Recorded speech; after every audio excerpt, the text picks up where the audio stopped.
Today we are discussing disorders of the skeletal system, bone and joint injuries, and healthcare careers that involve the skeletal system. We'll begin with disorders of the skeletal system. Arthritis is a very common skeletal system disorder. And arthritis is an inflammatory condition of one or more joints that's characterized by pain and changes in bone position. Now, there are many different types of arthritis. The most common, though, are rheumatoid arthritis and osteoarthritis. Osteoarthritis is known as degenerative joint disease, and this occurs with aging. With osteoarthritis, the articular cartilage degenerates and a bony spur forms at the joint. The joint may enlarge, and with osteoarthritis, it is also characterized by pain and swelling. Rheumatoid arthritis is an autoimmune disorder. This means that the body's immune system attacks its own tissues. Rheumatoid arthritis affects the connective tissue in joints. The synovial membrane, which lines your joints, becomes inflamed, and this causes pain, swelling, and deformity. And if you look at the illustration on this slide, you will see how a normal joint, a joint with osteoarthritis, and a joint with rheumatoid arthritis are compared.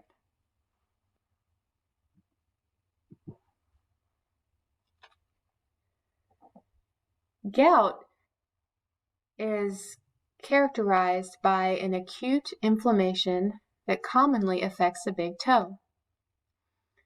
With gout, the pain and swelling is the body's response to the accumulation of uric acid crystals in the affected joint, which is usually the big toe. Uric acid is a waste byproduct from the breakdown of some foods, such as meat and seafood. Osteoarthritis, or porous bone disease, is characterized by low bone mass and deterioration of bone tissue. This loss of bone makes bones thinner and more susceptible to fracture. And osteoporosis occurs when the bone breaks down faster than it can reform.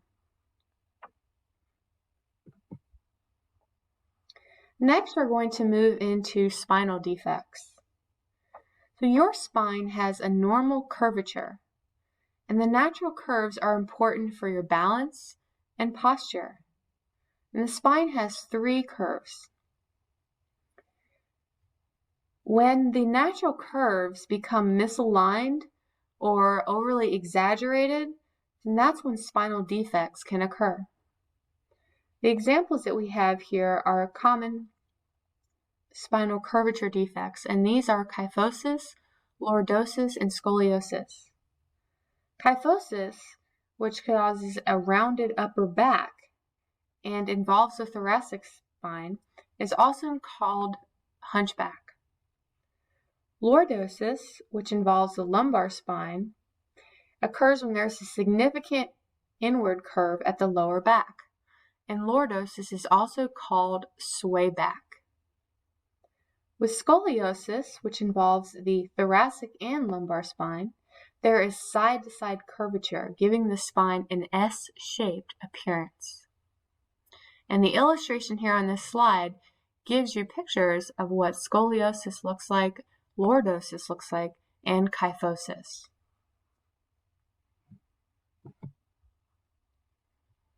Now we're going to talk about some different bone and joint injuries.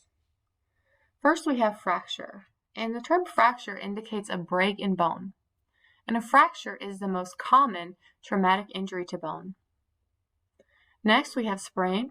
A sprain is injury to a joint that is caused by any sudden or unusual motion, such as turning the ankle. Treatments for sprain can include non-steroidal anti-inflammatory drugs, or NSAIDs. This can be things like Tylenol and ibuprofen. And dislocation. This is when a bone is displaced from its proper position in a joint. The treatment for dislocation is a reduction or return of bone to its proper position, and also rest.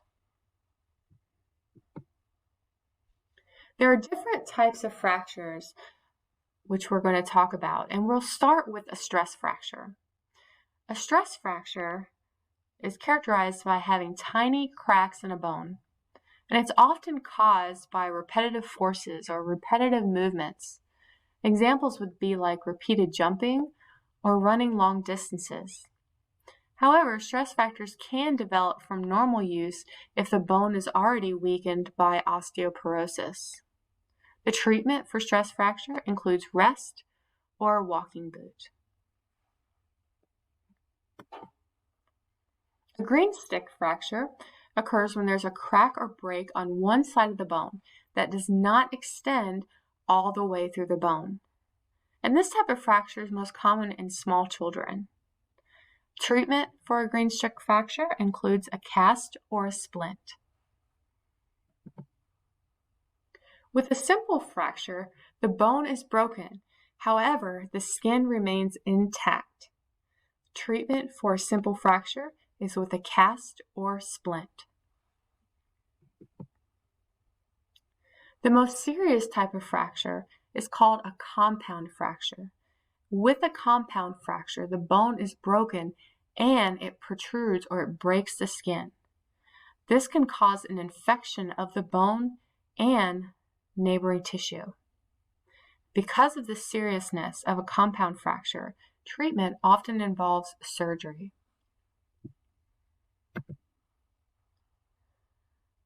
A comminuted fracture is when the bone is splintered into many pieces.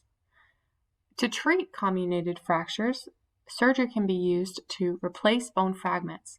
It also may involve using an external device to hold those bone fragments together. With a compression fracture, this occurs when the vertebral body in the spine weakens and collapses. The treatment for compression fractures include physical therapy, medication, and in rare cases, surgery. And lastly, for this presentation, we are going to look at different careers that involve a knowledge of the skeletal system. The first career that we'll look at is an orthopedist or an orthopedic surgeon. And orthopedists or orthopedic surgeons are doctors who specialize in the muscular and skeletal system. Next, you have a radiologist. A radiologist is a doctor that specializes in diagnosing and treating injuries and diseases by using medical imaging. An X-ray technologist is a type of radiologic technologist who takes medical images with X-rays. A chiropractor is a doctor who treats muscle and joint pain and also uses spinal manipulation. An athletic trainer is a healthcare provider that can diagnose and treat injuries to muscles and bones. And we have a prosthetist, and these individuals design artificial limbs and braces. And that concludes the last part of our discussion on the skeletal system.